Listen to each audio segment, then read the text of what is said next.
Sinem'in mutfağına hoş geldiniz. Bugün sizlerle gazete baklavası tarifimi paylaşmak istiyorum. Hazır baklavalık yufkayla hazırladım. Çok kolay bir tatlı tarifi. Yeni tariflerimden haberdar olabilmek için kanalıma abone olup zile tıklayıp bildirimleri açmayı unutmayınız. İster iftara, ister bayrama hazırlayabileceğiniz nefis bir tatlı tarifi.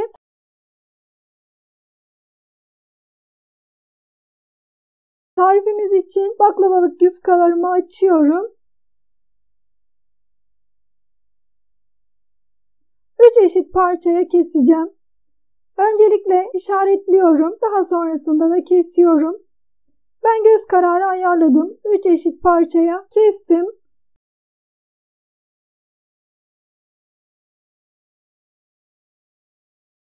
Mutfak makasıyla kesiyorum.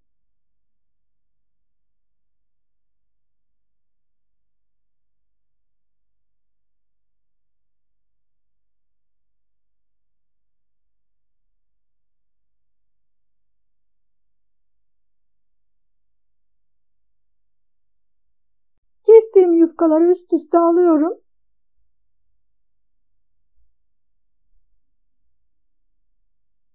Bir tepsi içerisine alıyorum. Üzerine de nemli bir bezle örtüyorum. Mutlaka nemli bir bezle örtün. Kurumasın. Baklavalık yufka çok çabuk kuruyor çünkü. 2 kat yufkayı aldım. Orta kısmına gelecek şekilde ceviz serpiyorum. Robotta çekilmiş ceviz. Videoda görüldüğü gibi kenarlarından büzerek toparlıyorum.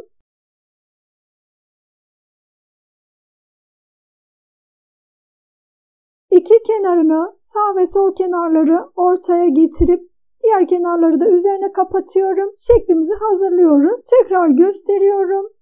Videoda görüldüğü gibi hazırlıyorum. Kenarlarını içe kapatıyorum. Daha sonra da diğer kenarları onun üzerine kapatıyorum. Ve şeklimiz bu şekilde hazırlıyorum. Dikdörtgen borcama yerleştirdim. Borcamı yağlamadım.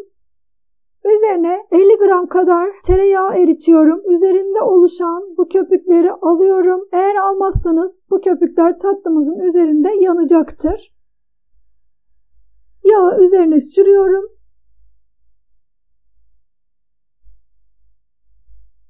...180 derecelik fırında kızarmaya gönderiyorum. Şerbeti için tencereme 3 su bardağı su, 2 su bardağı toz şeker aldım. Ocağıma aldım. Şeker eriyene kadar karıştırıyorum. Şeker eridikten sonra da kaynamaya bırakıyorum. 15 dakika kaynadı. Orta ateşte 2 yemek kaşığı taze sıkılmış limon suyu ekledim. 5 dakika daha kaynatıp soğumaya bırakıyorum. Bu arada tatlılarım da çok güzel bir şekilde kızardı. Fırınımdan çıkartıyorum. Tatlımız soğuk olacak, şerbetimiz ılık olacak. Tatlımı iyice soğuttum. Şerbetim de neredeyse soğuğa yakın bir ılıktı.